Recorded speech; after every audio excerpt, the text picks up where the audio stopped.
Kapag okay na, lagay na natin itong sardinas natin. Isang maanghang tsaka isang hindi.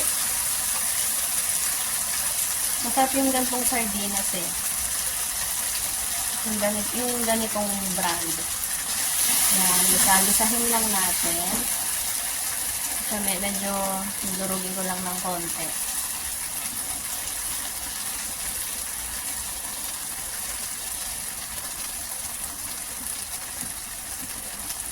Ilalagay ako ng patis.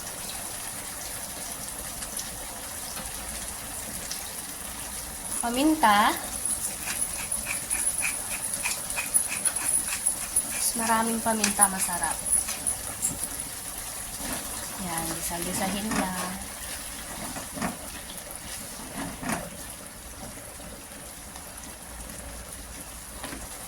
Ayan, kapag nagisa na nating maigi, ilagay na natin tong Baguio, Pechay Baguio.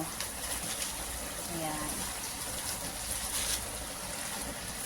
Mas maraming gulay, mas masarap.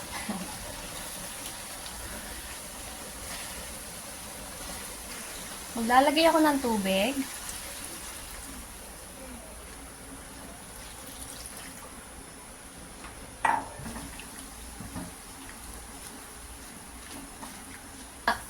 Bago pa maluto yung mga gulay, ilalagay ko na yung sotanghon.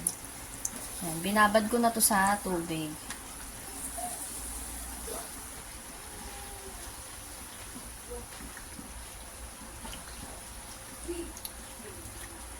Kayo na bahala kung gusto nyo masabaw o medyo dry siya.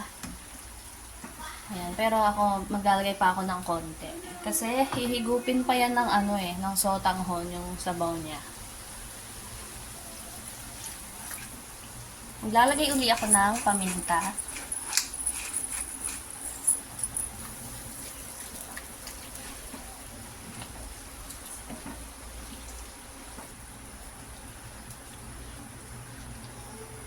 Lalagay ako ng konting chicken cube. Natira ko to eh. Sobrang konti lang talaga nito. Sobrang liit lang oh. Natira ko lang siya. Yan, lagay na natin dyan.